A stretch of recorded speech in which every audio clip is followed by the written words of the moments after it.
નમસ્કાર વિદ્યાર્થી મિત્રો, ધોરણ 10 પ્રકરણ 20 વિષય સામાજિક વિજ્ઞાન છે. ભારતની સામાજિક સમસ્યાઓ અને પડકારો.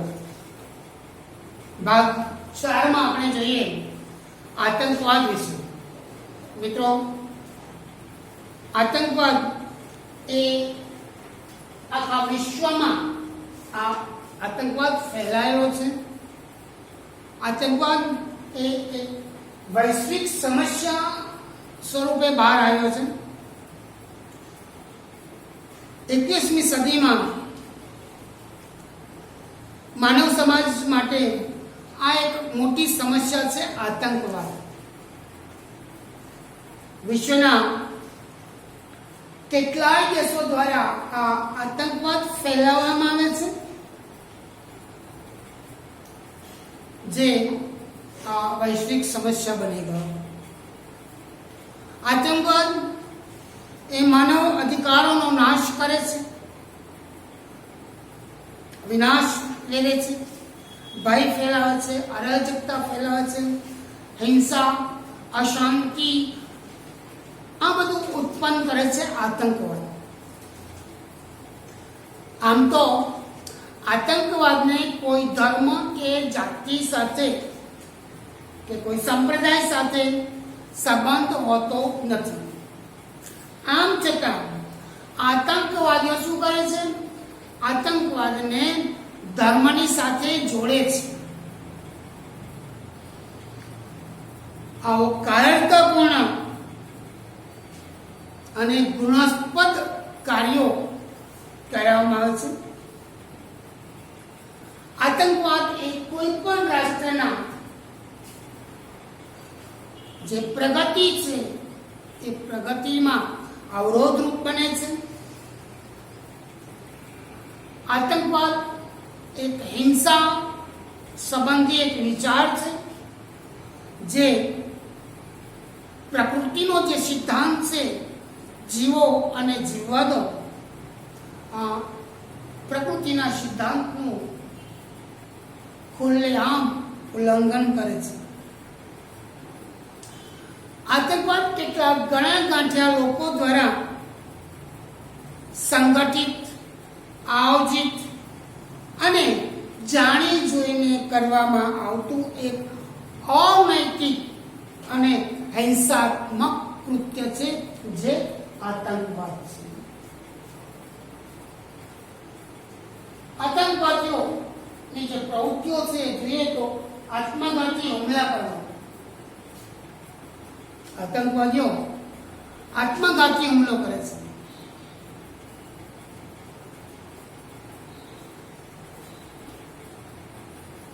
આપણે આપણા પૂર્વ વડાપ્રધાન રાજીવ ગાંધી, એમની હત્યા પણ આતંકવાદીઓ દ્વારા કરવામાં આવી હતી. પોતાના શરીર પર બોમ્બ ફિટ કરી અને એમને ઉડાડી દીધા હતા. સાથે પોતે પણ ઉડી ગયા. એટલે એક આત્મઘાતી હુમલા કરે છે, જેમાં અનેક લોકો માર્યા જતા હોય છે. બોમ્બ ફેંકવા જે આતંકવાદીઓ છે એ એવી જગ્યાએ બોમ્બ વિસ્ફોટ કરે છે કે જ્યાં વધારેમાં વધારે જનસંખ્યા હોય, વધારેમાં વધારે લોકો જ્યાં એકઠા થાય, આવી ભીડભાડ વાળી જગ્યાઓ ઉપર આતંકવાદીઓ એ બોમ્બ ફેંકે છે અને આતંકવાદ ફેલાવે છે. લોકોમાં ભય અને ડરનો માહોલ પેદા કરે છે.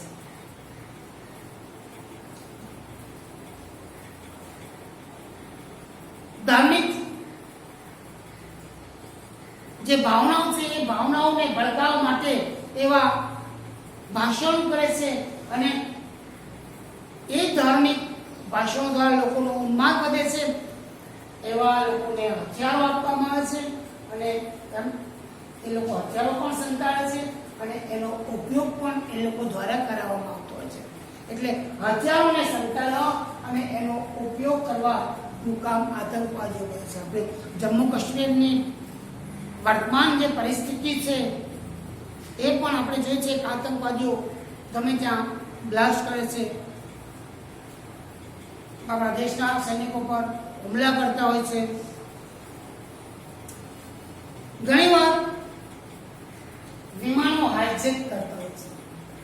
આતંકવાદીઓ કોઈને કોઈ રીતે વિમાનમાં બેસી જાય છે અને વિમાન જ્યારે ઉડ્ડયન ભરે છે ત્યાર પછી એ વિમાન પોતાના કંટ્રોલમાં લઈ લે છે. કંદહાર કાંડ એ પ્રમાણે જ થયો હતો.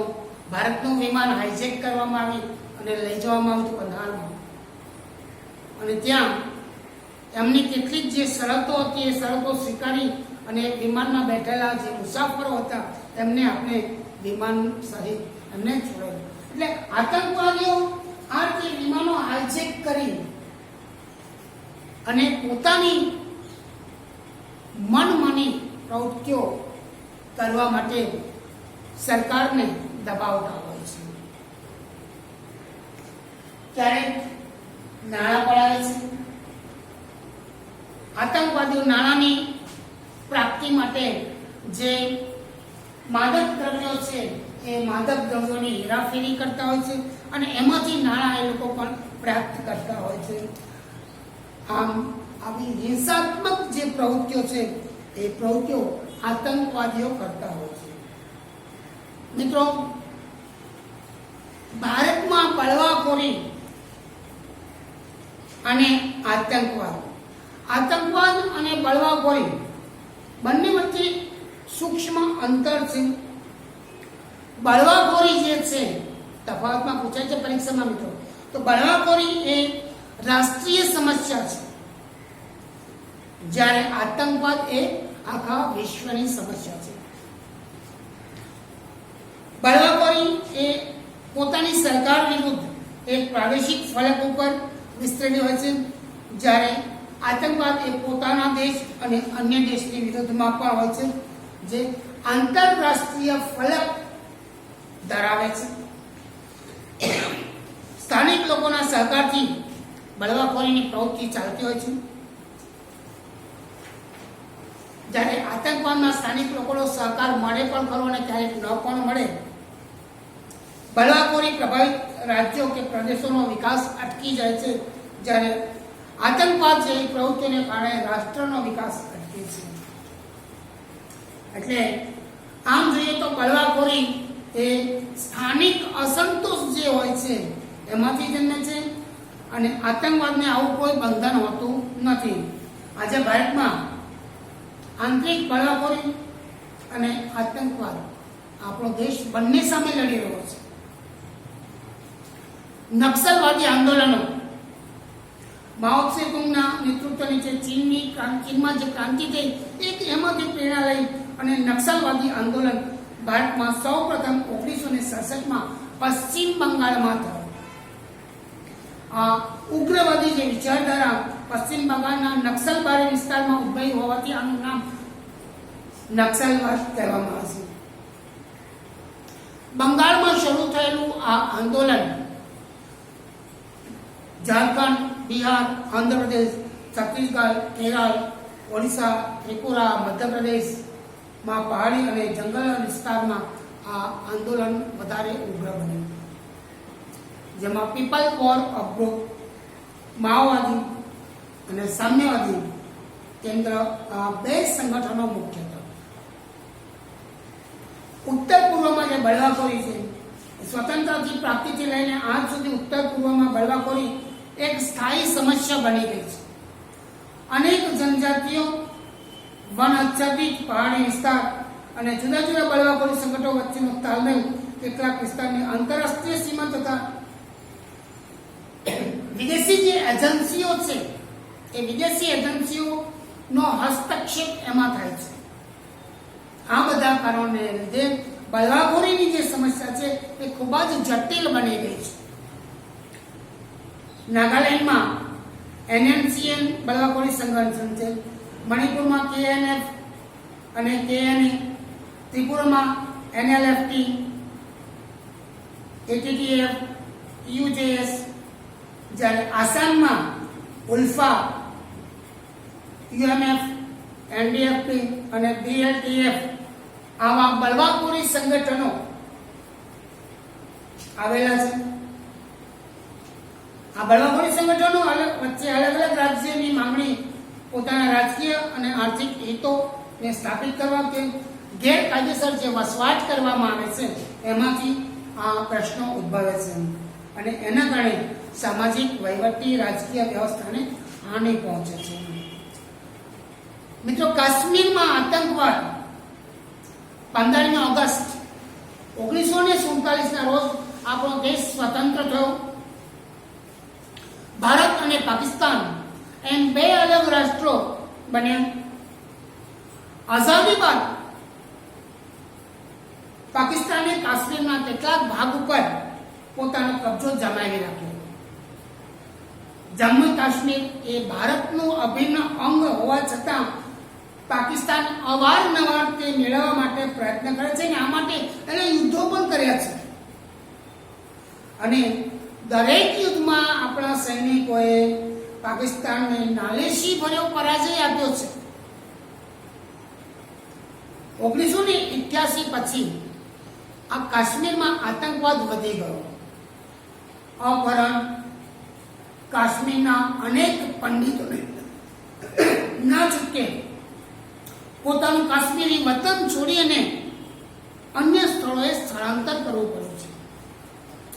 આવા પાકિસ્તાની હજારો પંડિત કુટુંબો શરણાર્થીઓ તરીકે કાશ્મીરની બહાર જીવી રહ્યા છે. કાશ્મીરના આતંકવાદને સીમા પારથી સહાય મળતી રહે છે. આતંકવાદીનો આશય શું છે? તો ભારતમાં ભય ફેલાવવો, અસ્થિરતા ઊભી કરવાનો. આતંકવાદી પ્રવૃત્તિઓ બંધ કરવા ભારત મક્કમતાપૂર્વક અને મજબૂત રીતે પ્રયત્નો કરી રહ્યું છે. ભારત એ માત્ર ભારતમાં થતા આતંકવાદનો વિરોધ કરે છે એવું નથી. કોઈ પણ સ્થાને, કોઈ પણ રીતે કે કોઈ પણ સમયે થતો જે આતંકવાદ છે એનો ભારત વિરોધ કરે છે. આતંકવાદનો સફળ થાય એ હેતુથી ભારતના અનેક સૈનિકોએ શહીદી વહોરી છે. આ આતંકવાદના કારણે સામાજિક જે અસરો પડે છે એમાં આતંકવાદ એ સમાજને વિઘટન તરફ દોરી જાય છે. આતંકવાદીઓ ભય, લૂંટફાટ, હિંસા આવી પ્રવૃત્તિઓ કરી લોકોમાં સંદેહ અને ભય ઉત્પન્ન કરે છે. નાના બાળકોથી લઈ અને વૃદ્ધો પર આની અસર પડે છે. આતંકવાદ પીડિત પ્રદેશમાં વિદ્યાર્થીઓ જે ભણતા હોય છે એમના શિક્ષણ પર પ્રતિકૂળ અસર પડે છે. આતંકવાદના કારણે સમાજના લોકોનો એકબીજા ઉપરનો જે વિશ્વાસ છે એ વિશ્વાસ ઘટે છે. પરસ્પર જે ભાઈચારાની ભાવના છે એ ભાવના ઓછી થાય છે અને ઘણીવાર આમાંથી સાંપ્રદાયિક ઝઘડાઓ ઊભા થાય છે. પરિણામ શું આવે? સામાજિક જે વ્યવસ્થા છે એમાં અશાંતિ ઊભી થાય છે.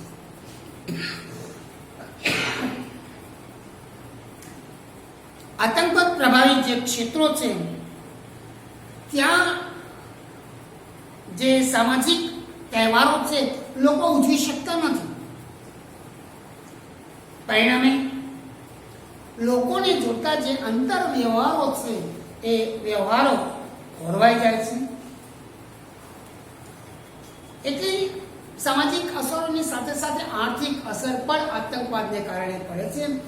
વેપાર ઉદ્યોગના વિકાસ માટે જે પ્રોત્સાહનજનક વાતાવરણ મળવું જોઈએ એ વાતાવરણ નિર્માણ પામતું નથી. આના પરિણામે જે તે પ્રદેશનો વિકાસ અટકી જાય છે. વેપાર ઉદ્યોગોને માઠી અસર થાય છે અને માઠી અસર થવાને કારણે લોકો એ પ્રદેશ છોડીને અન્ય પ્રદેશોમાં વેપાર અને રોજગાર ઉદ્યોગ માટે સ્થળાંતર કરે છે. કેટલાક આતંકવાદી જે સંગઠનો છે એ મૂડીપતિ, ઉદ્યોગપતિ અને કર્મચારીઓ પાસે અને વેપારીઓ પર ભય બતાવી અને એમની પાસેથી નાણાં પડાવતા હોય છે. આતંકવાદીઓ માદક દ્રવ્યોની હેરાફેરી અને કાળા નાણાં જેવા અસામાજિક કાર્યો કરે છે. તેથી દેશમાં સામાજિક અને આર્થિક જે સમસ્યાઓ છે એ સમસ્યાઓ ઉત્પન્ન થાય છે.